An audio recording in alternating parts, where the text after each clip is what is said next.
It's Friday. Welcome to Smash Class.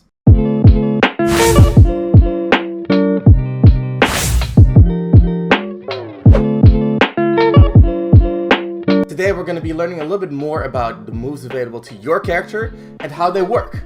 Let's get into it. So the first thing I recommend for today's session is to change your controls just a little bit. Let's go to our controls, edit our name, and change our right stick to tilt attack, which is the upmost option on the list. It's normally set to smash attack, but tilt attack creates for a better control scheme, and we'll get into why in a little bit. So the first thing you need to know is which options does my character even have.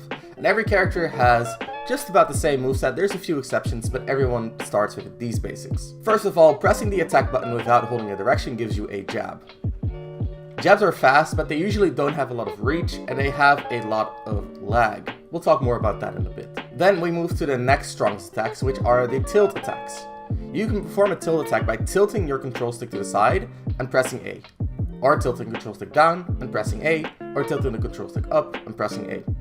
The same can be done now that we set our controls with the right stick.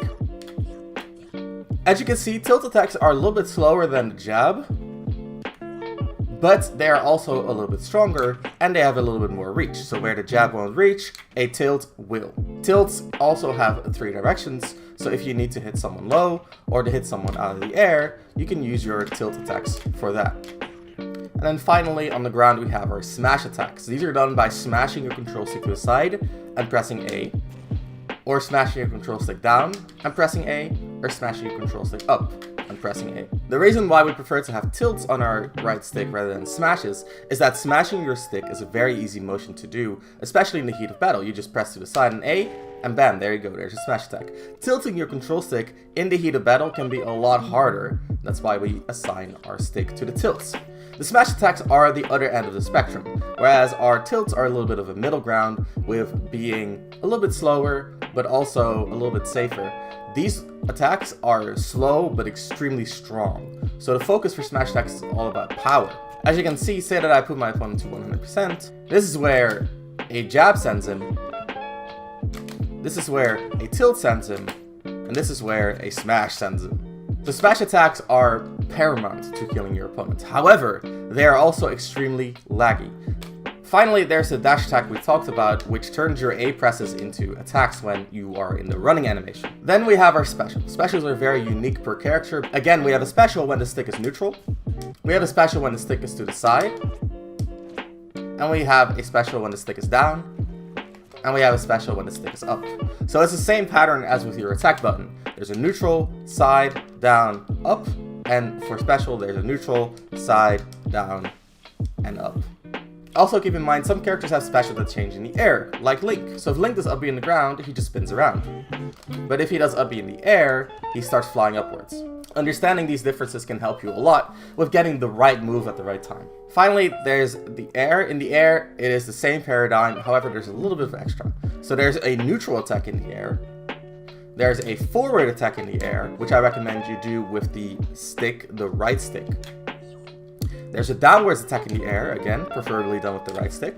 There's an upwards attack in the air. And this is unique for the air, there's a backwards attack in the air. So understanding which of your moves your character has is very important. Usually, if someone is above you, you just press the stick up, or do an up smash, or jump and do an up air. However, there are a lot of exceptions. So if someone is in front of you, Mario can do his forward air. However, as you can see, his forward air is a little bit slow. So you might want to do his neutral air instead, where you hold the stick neutrally and press A. So keep in mind, there are different tools for every situation. Learning which tool for you works in which situation is key to getting better. Now those are your moves, but how do they work? Well, when we think about moves, we need to think about 2 things: space and time. Let's talk about time first because it's the most complicated. A move is basically made out of 3 parts. So let me turn the time, the speed, into 1 frame. So this game runs at 60 frames per second, which means that 1 frame is 1/60th of a second. This is how we measure time. So if we talk about 30 frames, we're talking about half a second. So a move like forward tilt, Mario's forward tilt, lasts about 30 frames, and we can divide that into 3 phases. First is startup. this is the wind up of the move. So as we can see, there's 1, 2, 3, 4, 5 frames before it starts coming out. Now we get into the second phase, which is the active phase. During this point, our attack is active. So now it's active for 1, 2, 3, 4, 5. Something like that. After it stops being active, we start going back to the recovery phase. So we had the wind up, the active, now we go into the recovery phase. And this is a time in which our character is entirely vulnerable. And that usually takes the longest. So as you can see, it's gonna be a while before Mario gets back to being able to shoot. So usually this game revolves a lot around punishing someone for pressing a move and missing, and then hitting them with your own move. So generally we want to use moves that have very little lag at the end, very little recovery. So if we think about jab might be fast. However, if we complete the combo, we can see that afterward there's a lot of time before Mario can do anything. So look at this entire animation in which Mario cannot do anything.